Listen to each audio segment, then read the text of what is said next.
Assalamualaikum warahmatullahi wabarakatuh. Selamat datang kembali di channel Triwibowo Ilmu yang akan berbagi informasi seputar dunia pendidikan.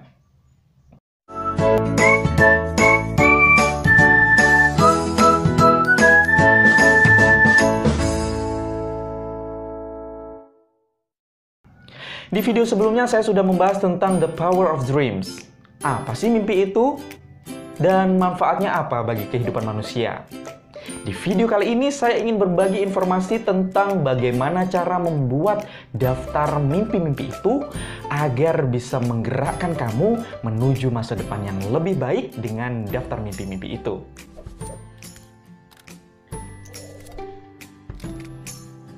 Danang, pemuda yang telah berhasil menginspirasi ribuan pemuda di Indonesia di tahun 2000-an yang lalu. Bukan karena ia berhasil masuk di kampus terbaik, bukan pula karena ia berhasil menjadi lulusan dengan nilai yang terbaik, tetapi dari bagaimana ia berproses hingga menjadi sosok yang luar biasa seperti saat ini. Danang adalah seorang pemimpi. Barangkali di luar sana juga ada jutaan pemimpi yang lainnya. Bahkan, mungkin juga kamu menjadi seorang pemimpi salah satunya. Apa yang membedakan Danang dengan orang lain? Dia memiliki 100 mimpi yang ditulis, tidak sekedar di awang-awang. Di video sebelumnya kita sudah mempelajari tentang mimpi adalah bagian dari hidup manusia yang perlu ditulis agar bisa membimbing langkah hidup. Mimpi yang hanya dibayangkan akan musnah termakan bayang-bayang.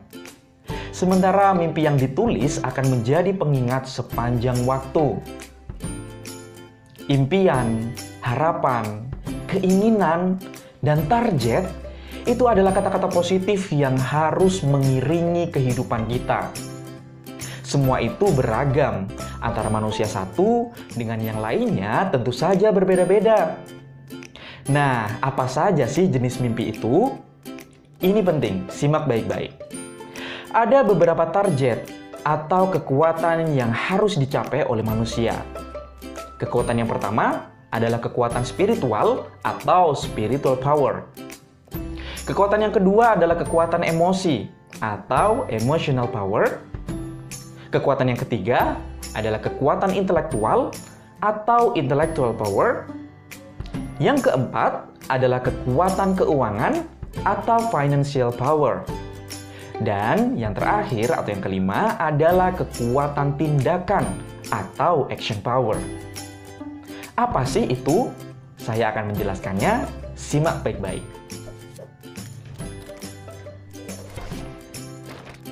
Spiritual power. Sebagai manusia beragama, tentu harusnya kamu tidak hanya menjadikan agama sebagai identitas saja. Tetapi, spiritual power berkenaan dengan hal-hal yang diyakini dan diimani manusia kaitannya dengan kehidupan beragama. Kamu perlu bermimpi meningkatkan spiritual power agar kehidupanmu sebagai seorang hamba atau makhluk bisa lebih terarah. Ini berkaitan dengan ritual-ritual keagamaan dan keimanan. Contohnya, sholat 5 waktu bagi agama Islam setiap hari, mengamalkan puasa Senin Kamis, menyisihkan setengah uang saku di hari Jumat untuk sedekah, dan lain sebagainya. Kekuatan yang kedua adalah emotional power atau kekuatan emosional. Setiap orang memiliki emosi. Emosi adalah situasi hati yang muncul selama manusia dalam keadaan sadar. Contoh emosi antara lain suka, sedih, bahagia, kecewa, cinta, benci, dan lain sebagainya. Ada orang yang mampu mengelola emosinya sehingga ia bisa menempatkan dirinya di situasi yang berbeda. Sebaliknya, ada orang-orang yang tidak bisa mengelola emosinya. Misalnya, dalam keadaan marah, dia teriak-teriak ketika di masjid sedang melaksanakan ibadah. Bagaimana dengan kamu? Memiliki kekuatan emosi sudah pasti merupakan suatu hal yang positif. Bahkan, Daniel Goleman menempatkan kecerdasan emosi sebagai salah satu hal yang berdiri sendiri di antara kecerdasan-kecerdasan yang lainnya. Contoh emotional power yang bisa kamu tingkatkan antara lain, berani meminta maaf ketika salah, ikhlas memaafkan kesalahan orang lain, berpikir positif kepada orang lain atau dalam agama Islam disebut husnudzon. Kekuatan yang ketiga adalah intellectual power. Kekuatan ini diartikan sebagai kemampuan yang dibutuhkan untuk melakukan berbagai aktivitas mental, seperti berpikir, menalar, dan memecahkan masalah. Contoh, kamu bangunnya kesiangan.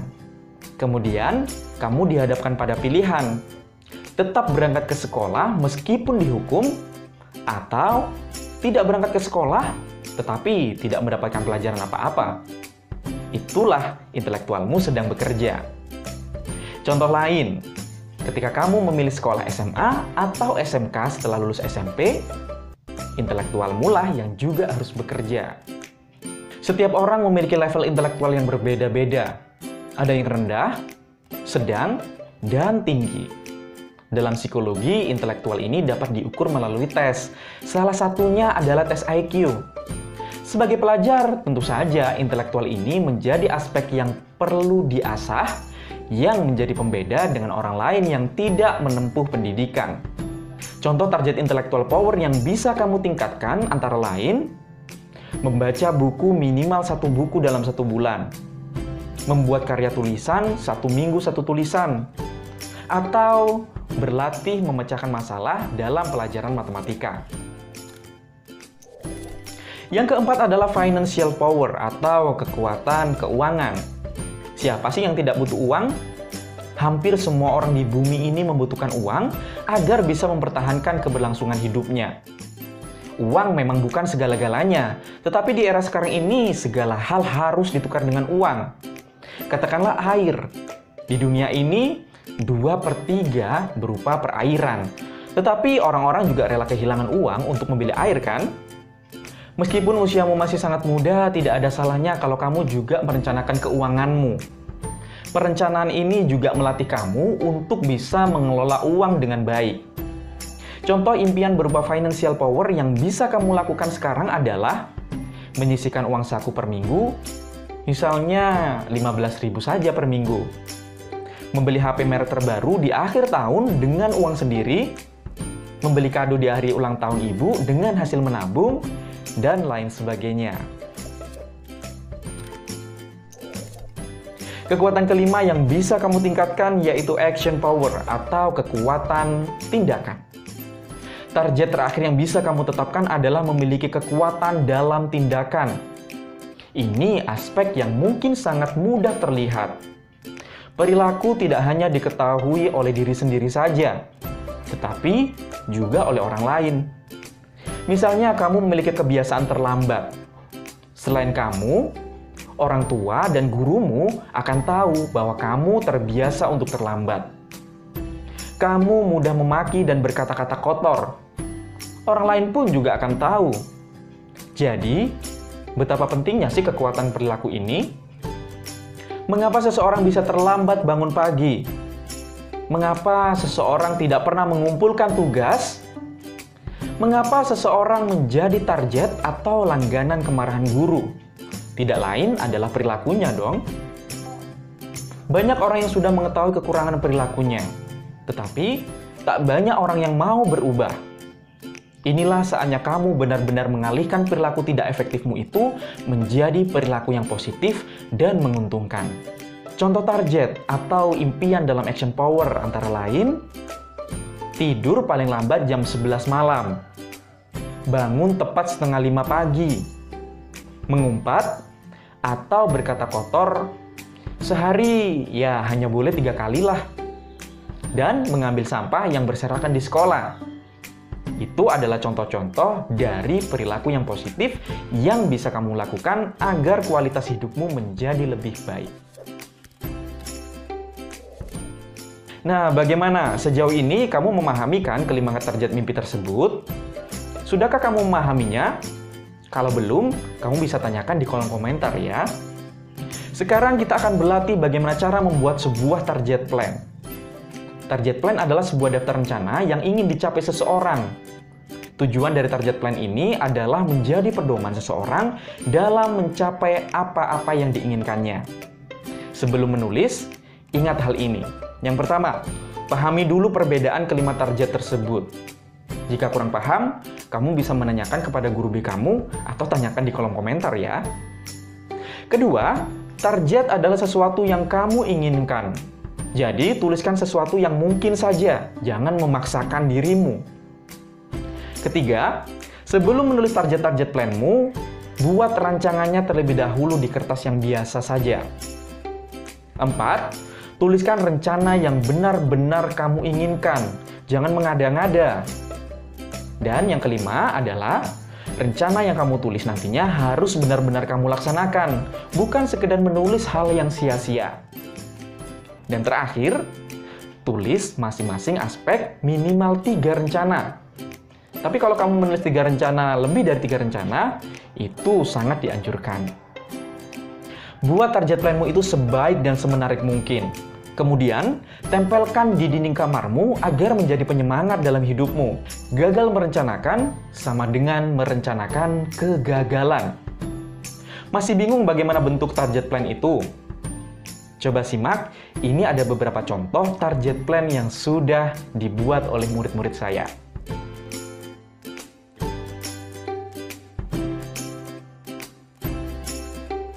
Nah, bagaimana, menarik kan?